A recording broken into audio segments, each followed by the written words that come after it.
went to a show and I looked in the crowd and it was like 50% Asian. Yeah, and I'd never seen here. anything that my whole life. And I was so sheltered from that growing up in Florida. And I was like, this is crazy. This has been out here my entire life. Yeah. And I didn't know about it. Normal it was to be of a mixed race in Los Angeles. And I was like, dude, that's so cool.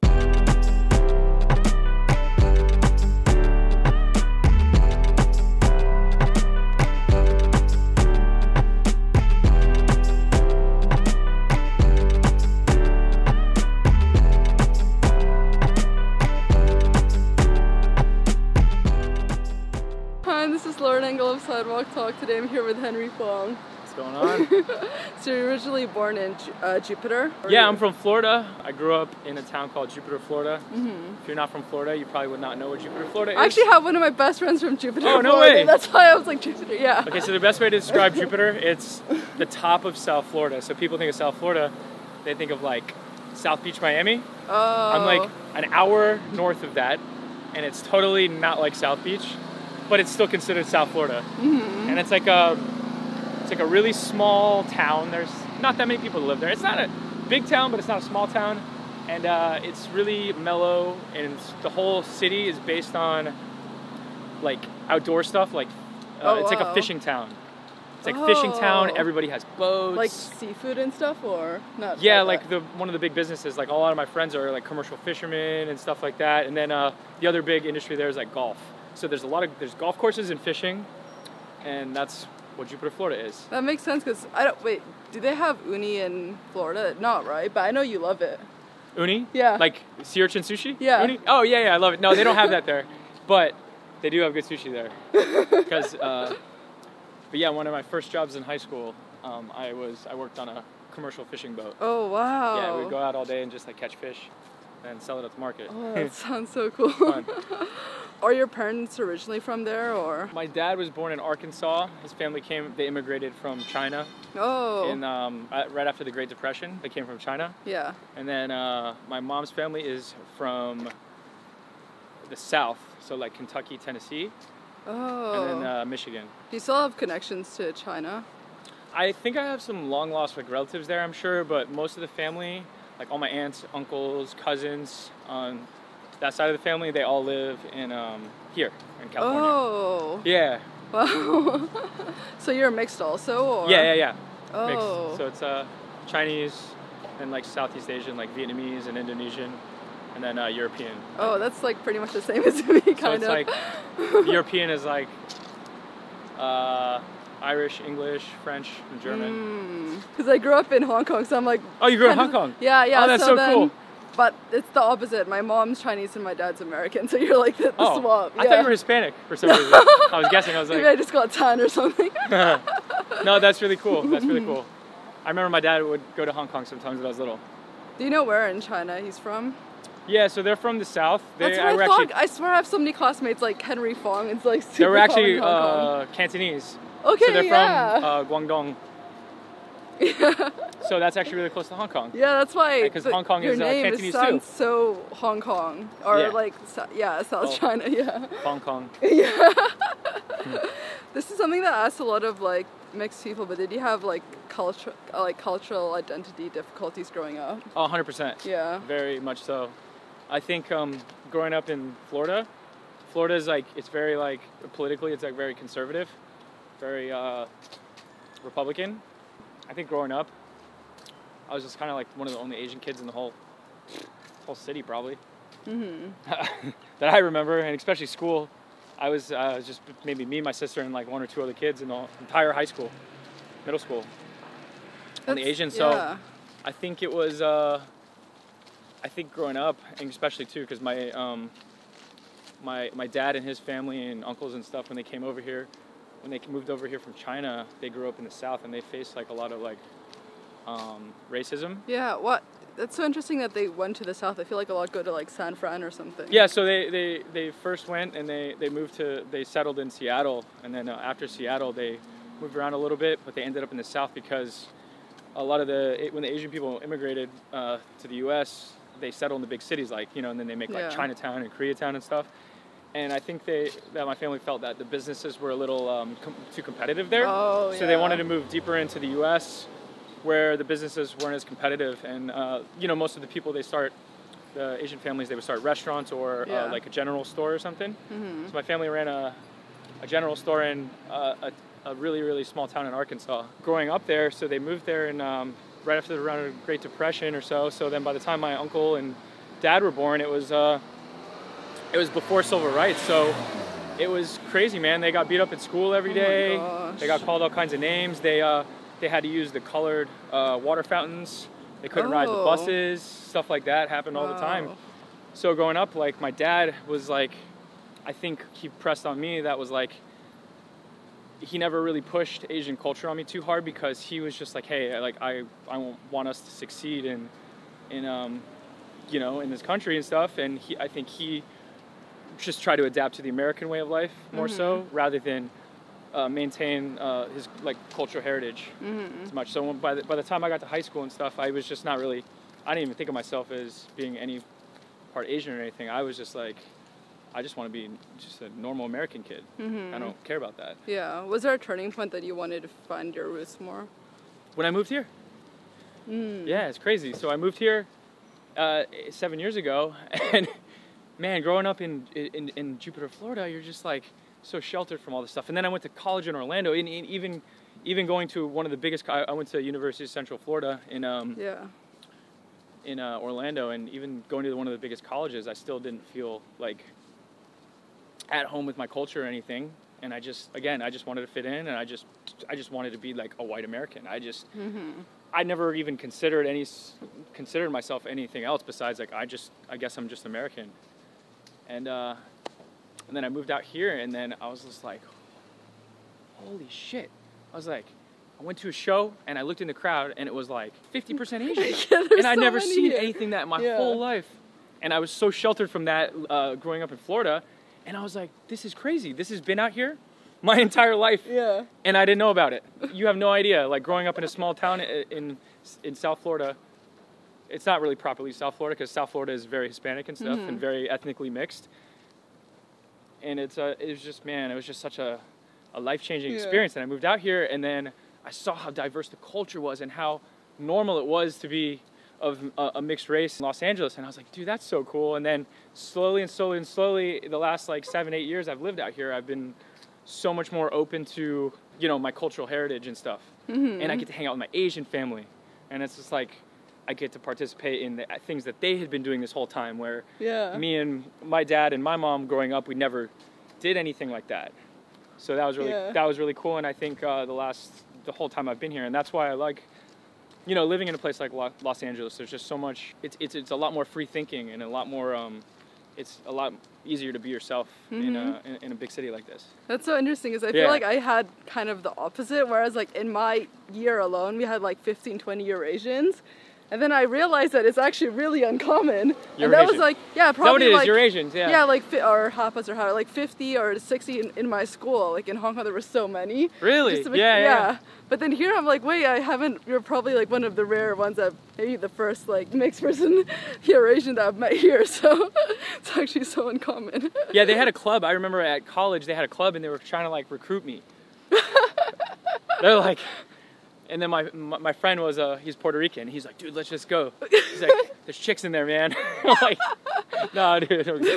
But yeah, they did have a little club when I went to college, and that was like kind of the first thing I saw about that. But yeah, again, growing up in Florida, it's just different ball game. What kind of music were you listening to growing up? It was like Prodigy, Dr. Dre? Yeah, I listened to all the normal stuff, but I think the first time, I remember listening to a lot of rock. I like listened to a lot of Green Day and stuff. But I think the first time I like really got like hooked on music was when I heard like the Sublime album, like the self-titled Sublime album. I don't remember how old I was. I think 40 Ounce to Freedom came out in '92. So I was super young then. And then I think it was the next album, the self-titled album, which that has all the big hits on it that everyone knows. That was the first album I remember just playing front to back. I was like, I love this. And then I would listen to 311. And then 311. So like I really got into kind of, it's that hybrid reggae, rock, ska kind of punk sound, and I really got involved in that. That's fast. And then I remember also growing up in South Florida too, Latin music was really popular. Oh yeah. So when I was in high school, I remember like Daddy Yankee was like blowing up, and then Sean Paul, like dancehall, was really popular. Yeah. Because I was at the top of South Florida, so I could pick up all the radio stations from Miami, and when I was in high school, so the club music playing at that time was, you know, Sean Paul and reggaeton and stuff like that too. So I really enjoyed listening to that stuff as well. Wait, are your parents creative, or where do you think that you're... No, not at all. Yeah. Not creative at all. So my dad worked for the government. Oh, okay. He worked for the Air Force. Oh, in the okay. Pentagon. Yeah. So he was like, that's what he did most of his life. Mm-hmm. So my parents weren't creative at all. Yeah. And they just, I don't know how so I think I took a different approach to music. But I played saxophone in band in middle school, and I think that was maybe my first exposure to music. Mm-hmm. And I learned how to read music. I played the saxophone. I played in the band. And I think that I just kind of was forced into it, because it's like you go into middle school and they're like, you can do drama or you can play music. And I was like, I want to do music. Yeah. How did you describe yourself back then growing up?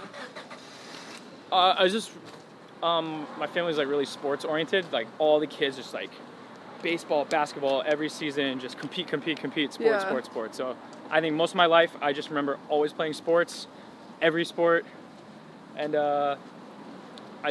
that's what I mainly remember growing up. Just me and my cousins and sister, just always playing sports. Mm-hmm. Were you gonna get a sports scholarship for college? So I had tried. I was really competitive in baseball growing up. Oh wow. I was a pitcher, and then I hurt my elbow and had to sit like a season or two out.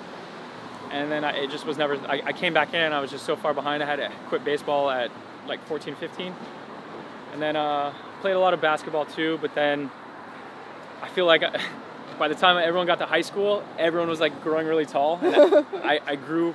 I think I grew later on. Yeah. And I was just sort of really discouraged because I wasn't as tall as a lot of the kids playing basketball. So then I ended up quitting basketball, and then I picked up soccer. And then I really, really enjoyed soccer, even though it was like the last sport I learned. And soccer is one of those things, I think, where it's really kind of hard to pick up later on in life. Yeah. So wait, what did you study in college? I studied marketing. Oh. Yeah. What made you want to study that? I don't know. I was just like, I don't want to do...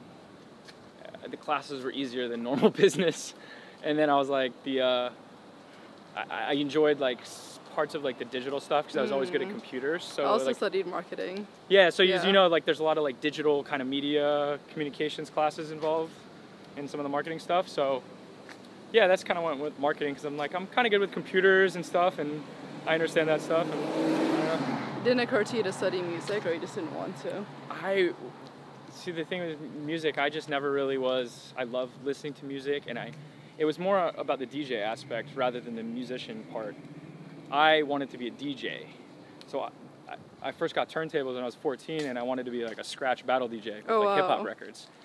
So one year for Christmas, my mom got me these turntables, and I tried to learn how to scratch and be a battle DJ, but I lived in the middle of Jupiter, Florida, and there's like, you know, trying to learn something like that in a small like fishing town like that is kind of difficult. Mm-hmm. So then I kind of gave up, put the turntables away, and I got to college, and then I saw DJs again. And then I went home and I found my turntables that had been sitting there for, you know, like 8 years or something, 9 years in my closet. I found them again, and that re-inspired me. And then I started DJing in the clubs at college. And then just through that whole experience, the music production came in. Because then I realized, hey, this is the only way I can, you know, keep DJing and DJ on a bigger level is I need to learn music production. So then I linked up with a couple friends, and they showed me how to make music. And back then you were listening to like Crookers, right? Yeah, so I listened to a lot of like Bloghouse electro stuff, like Crookers, Bloody Beetroots, some of the early Steve Aoki stuff that came out on Dimac was really dope. I'm trying to think. Mastercraft, Justice, like all that Bloghouse stuff, and it inspired me to create my own night. So then I was like a promoter, and then I started an electro night. Is it Riot? Yeah, it's called Riot. Yeah. Did your research. Yeah, so then I started like an electro night, and it started off really slow, and then eventually it just, I don't know what happened. Like, we just hit it at the right time with the right music, and it became like one of the more popular nights in the whole city of Orlando. And because it was a college-focused dance music night before, when dance music was like pretty underground still. Like the electro sound like was just kind of catching on. I think it was like 2009 we started it. Yeah. So we ran it from 2009 to like 2000. Ran it for like 3 years or so, and then the bar we did it at closed down and relocated. It was just like our little baby we were forced to like lost our baby. Then I just kind of had to make the executive decision to move out to LA. And right after college, you were like kind of stuck and not really sure on what you would do in your career. Yeah, exactly. Yeah, I was like, you know, my dad's like, Henry, why don't you go work for, you need to go work for the government and do what I did. I'm like, no, I don't want to do that. And then then I started DJing these little gigs, and I was getting, you know, I was making good money. I was DJing 4 nights a week, and you can have a really good living just being a local DJ, DJing 4 nights a week. And I was making a good living, and my dad's like, what are you doing? You just want to party and stuff? And then it was just kind of like, I'm like, Dad, I'm actually, like, I have a living. I'm making a living out of this. Like, I can live 4 days a week, DJing 3-4 days a week. And I think my parents just was like, they just thought it was an excuse to keep partying after college. Because like college was so much fun, and they knew I had a really good time in college. Didn't really take my school that seriously at the time that I was there. But what I did while I was there, I feel like I networked well with everybody. So just by, I was in a fraternity, and then throwing events and promoting things, I built up a good network of people, and I just kind of got involved more on the nightlife stuff. So then my marketing stuff from college kind of played into building like a nightlife, like a small level nightlife business and things like that. And then when I moved out here, I didn't have anything going on really. I had maybe like 1 or 2 songs signed to a couple of record labels and things like that. So were you just randomly sending it? Was it already to like the Mac, or when you were trying to get your music out there initially?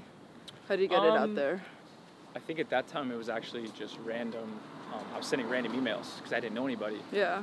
So I would just send emails and then send emails, and then eventually you send enough of them and people will respond. So then I started getting some music signed just by sending random demo emails. That's kind of how it all started. When you moved here, were you working other jobs? So luckily I moved out here, and now my mother-in-law, she was lucky, she had just moved out here, and my father-in-law, they had moved out here 6 months before things were like not going well in Orlando. They were just like, hey, if you guys want to come out here, you can come out here and, you know, figure things out for a little bit. So I was fortunate enough to let them, I lived in their house. So here I am, I move out to California, and I'm like in my mid-20s, and I'm living with my, you know, my girlfriend's parents at the time. And it's just like, I don't know, you're just like, okay, well, I got to get out of here. I got to work. I need to do something. And so I think that kind of pressure was actually good. I kind of like that pressure. Because it's just there wasn't really an option to not make it work, I guess. Yeah. Yeah. How would you say you got your first momentum? That got you more shows or touring and stuff? I think it was one song I got signed to, it was Bingo Players label. Bingo Players has a label called, they still have this label called Hysteria. Yeah. And they were putting out some of the hottest like club music so at the time. So good, yeah. Yeah, you remember all those like Hysteria records from like 2012 to like 2015, like, such a cool era of like club music. I miss it. And yeah, they signed one of my records, and their manager at the time found me from the record I signed to their label. Because one of the guys I did the record with, he had a connection to Bingo Players, and then they saw me, that I moved to LA after we did the release, and then that's how I got a manager, and that's how I got an agent, and then I got signed to what is now Paradigm. At the time, it was the agency was called AM Only, and then the management company was a management company that had Tiesto. So the roster was like pretty dope. Like I got signed to this roster. I was like Tiesto, Tommy Trash, Bingo Players, Tritonal, Dada Life. So then after I got on the roster with those guys, and then I just started playing like support shows. Like I went on tour with Dada Life. Yeah. I played some of the support shows for Bingo Players, Beach Party and stuff, and And then it was all just kind of momentum from there. And how did you meet Hardwell? I met Hardwell. He started playing a couple of my songs, and then I ended up doing a release on his label. And then he just would always support my stuff. I don't know. We just talked back and forth on email and text, and then one year in Miami, I ended up meeting him. And he's a super cool dude, man. Super, like, once you get to know him, like, just to have that level of a DJ, like, that big, be, like, just down to just, like, sit there and just, like, kick it with you and just talk about music stuff. Like, he's like a real producer. He, like, he masters his music. He likes mixing his own music and stuff like that. So he's the kind of guy you can sit down there and you can, like, nerd out with him about, like, audio tech stuff. And that's, like, really cool. So, like, you know, we'll talk about that kind of stuff and mixing and audio engineering things. And then, yeah, and then we did a collab in 2017. Yeah.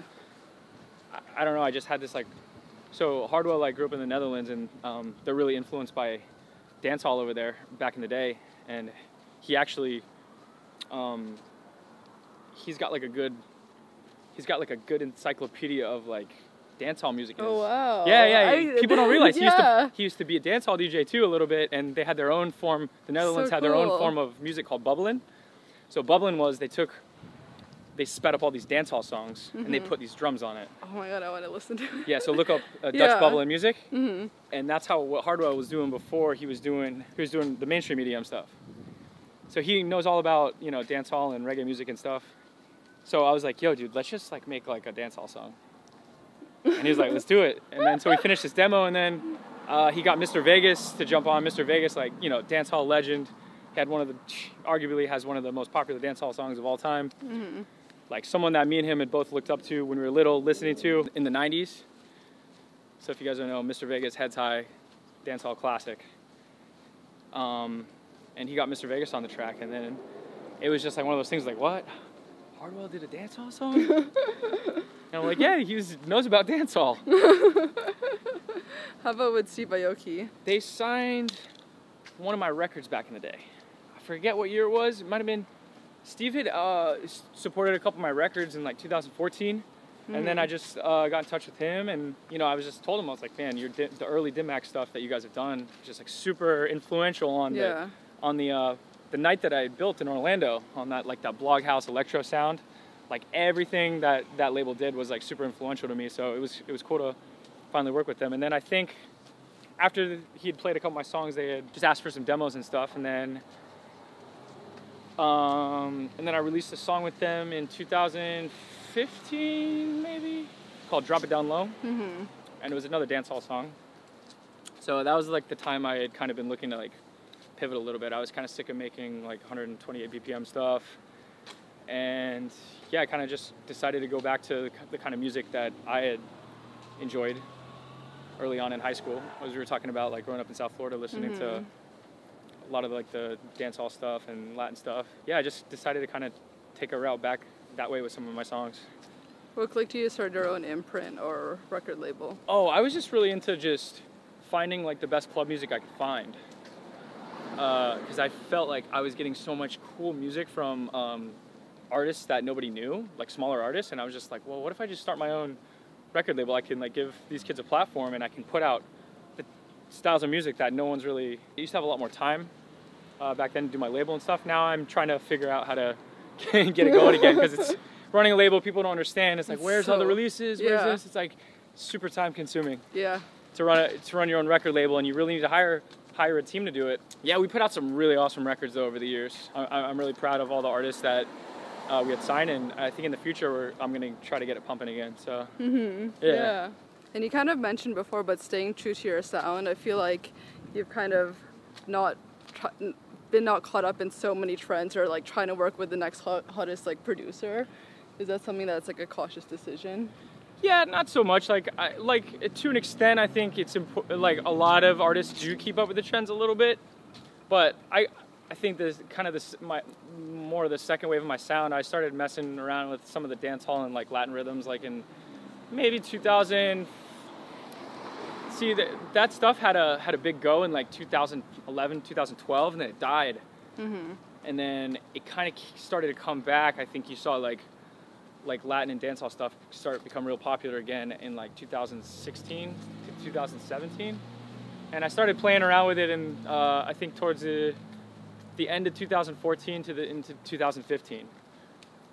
And then it was kind of cool. It just kind of collided. I started messing around with it, and I did Drop It Down Low on Steve Aoki's label, Dimac, and that song kind of caught on. And yeah, it was just like a perfect timing, because then all that whole kind of global sound came back around in like mainstream music. Mm-hmm. Are you gonna try to work with more Latin artists, kind of like how Diplo or Dylan Francis or like? Yeah, I love like all genres of Latin music. You know, it's not I wouldn't call it my specialty. I love it, but yeah, I absolutely plan on doing a couple more things. I got one on my EP coming out. My full EP drops next week, actually. Oh, nice. There's like a Latin song on there. Wow. What are your other inspirations for your EP coming out? So the EP, it's called the Fong Island EP. I know it sounds kind of like a typical name, but I just wanted it to be so like, it is what it sounds like. Like Fong Island, like what do you think the music sounds like? It's like very chill, summer vibe kind of music. Mm-hmm. There's like a dancehall song on there. There's like the Latin song. Then there's a reggae song I did with Rome from Sublime with Rome. Yeah. And it's like super chill reggae song. And then there's one like kind of DJ song on there, but it's I did with my friends Raw Tech. They're from LA too. It's featuring Craigie T. He's from like the legendary dancehall group TOK from the 90s. It's like another one I used to listen to like a lot back in the day. Like dudes are legends. Mm-hmm. And then one of the other features I have on one of the other songs is this other guy, General Degree. He's like another like dancehall OG. Oh wow. So for me, I'm just like, I want to, even though like those artists may not be well known amongst like the current generation and stuff, I feel like I just want to like put some of these OGs on my track, work with guys that had inspired me back in like the 90s or 2000s, and figure out a way to kind of combine like some new age music production with some of the guys that are like, you know, so cool. OGs. Yeah. Are you planning to put out like a really big album after that, or not for a while? No album yet. I feel like I have so many other boxes to check before I kind of go down that road. Like what? I think everyone wants to hear like a full I mean, I had enough to do an album. It just like, I just feel like it wasn't the right time. Like to drop an album, like I feel like you, as an artist, like it's good to do that at a really special time where you're really like at your best. And I feel like I have so much more work to do before I'm at my best that I wouldn't do any of the music justice to just like drop it right now, you know? Mm-hmm. But I got a bunch of club music though I'm really excited about too after the EP. So the EP is just like chill summer stuff kind of, and after that I have like some super hard club music just to be like, look, I can go back and forth from this stuff and I can go back to the club stuff and I can still, you know, I can still make a club banger. Yeah. This is something that I asked like Gammy too and Bro Safari, but how has your perspective on life changed after you've become a father? Oh, that's a really good question. I mean, it's just one of those things is like, you don't know what it's like until you do it. And with all things in life, I think you always can push yourself further and you can always be a better person. Mm-hmm. And you can always do more. And that kind of taught me that like, look, I have so much more potential than what I thought I had. Like you think about like, you know, being a dad or something and you're just like, there's no way, it's gonna ruin my life, I can't do this, and then it actually happens and you just embrace it and it's the best thing ever, and you're just like, wow, I didn't even know I was capable of like, you know, being such a loving human being. Mm-hmm. Yeah. And I think that's the coolest part about it. Mm-hmm. And I think some people are curious, but have you always had dreads, or when did you start having dreads? I got them in college. I remembered I had like really long curly hair, and I just like, when you have like long curly hair, you know, you got to brush it and stuff. Yeah. And just a couple times I just like didn't brush it, and I would get like one dread. Yeah. And then I would get another dread, and then I had another one, and then the next thing I know I had like 5 on my head, and I was like, whatever, let's let it go. Mm-hmm. And then I had 6, then I had 7, and then I was like, fuck it, I'm getting dreads. And then, I don't know, and then I started DJing and stuff, and it just kind of became my signature. Yeah. It's just like people knew you for that, and then after that it was kind of hard to cut it, you know? Yeah, where are you going to for the Swedish House Mafia, the tweet that you did? You know what, I screwed up big time because that was a whole nother thing. That was funny because I predicted that long before anyone even knew. I was like, there's no way it's going to happen. Mm-hmm. And then everyone's like, further into the week, as Miami Music Week goes on, everyone already knew that it was going to happen. Everyone's like, dude, you're an idiot. My agents like texted me, they're like, Henry, we heard it's actually going to happen. Like, I was like, oh. Yeah, because it at least take you like 10 years to grow back. Because I was convinced, because I pulled the trigger a week early on the bet, and that I didn't really think it was going to happen. And then I made this stupid bet, and it started going kind of viral, and then it was like on fucking Reddit, REDM, and like it was like going crazy on Twitter, and all of these people are blowing me up like, you better fucking cut your hair on Sunday. I was like, no. So it happened, and then I was like, I was in Florida, and I was at home, and I was like at my mom's house, and I was like, I gotta go do something. So I said, I was like, I would go jump in the Fountain Blue pool naked. Yeah. Obviously couldn't do that. To get arrested. But so then I did it, but I picked like this bridge in my local town that everyone, like all the daredevils, go and jump off of. Yeah. And what people don't know about where I live in Jupiter, Florida, it's very well known for its sharks. Oh. So some of the biggest bull sharks, I'm talking in the entire world, they go underneath this bridge. Divers see them all the time, like fishermen have seen them, like I'm talking 600-700 pound bull sharks, like tanks, like big around is like a Volkswagen Beetle, like massive bull sharks, like man eaters. So I was just like, all right, maybe if I do something like a little crazy like that, they'll let me go. So I did it. I tried to replace the back, because I'm like, and then I got one dread shaved off the back of my neck. just to say I did one at least. Yeah. Some people were like, that's not enough. You bitched out. And some people were like, all right, it's funny still, whatever. Yeah. So that was that. Mm-hmm. What have been the biggest challenges in your life so far? Biggest challenges in life is, I think the hardest part about everything is seeing the longevity in things. Mm. Like being a musician or a DJ is like, people get so caught up in like this like 1 or 2 year time when you're like, you know, you're having your first wave of momentum, and then that comes and goes, and then it's the next thing, and then it's the next thing, and then you kind of like, now I've been a DJ for 10 years now, and I've been able to see the macro and like zoom out, and I think the biggest challenge is like trying to plan for the future and trying to figure out how you're going to have a long-lasting career in music, because everyone knows that it's notoriously one of like the most difficult industries to work in.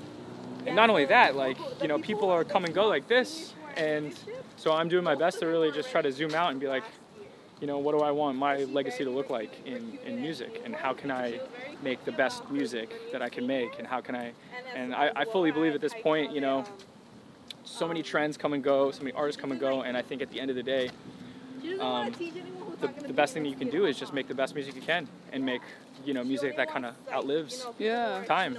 And so that's kind of where my head's at, and just try to get in the studio, work with some really talented, you know, singers, songwriters, and just, you know, kind of just create good music. Mm-hmm. What does love mean to you?